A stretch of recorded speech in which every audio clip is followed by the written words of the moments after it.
So part 3 of this interview with Jean Winter at the Peabody Andover is to look at this diorama of a Pawtucket village on the Merrimack River 500 years ago.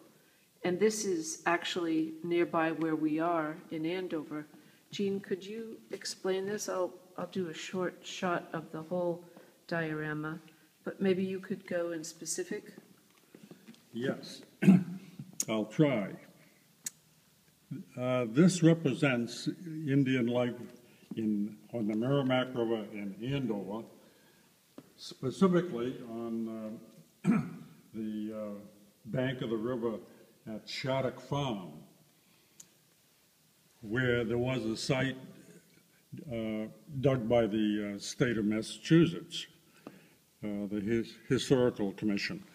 Now, this house is a long house, and it's covered with cattail-formed mats. And this one is a wigwam covered with probably elm bark or chestnut bark, and they would be seasonal or year-round homes. There is a typical mat-covered wigwam toward the rear, and one here that is being built with an open frame to be covered with mats that the people are bringing to the location.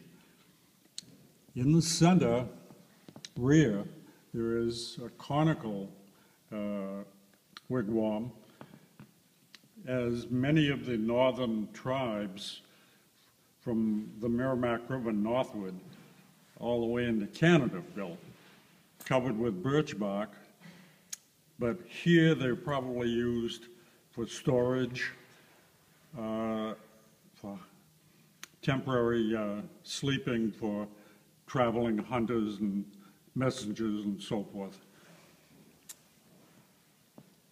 Now, Fred Johnson, who was a curator here,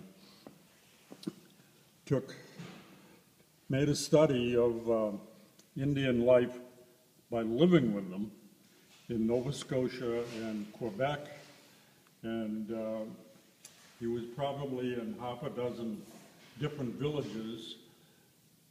Although they were modernized to some extent or enculturated in 1929 and 30 and 31,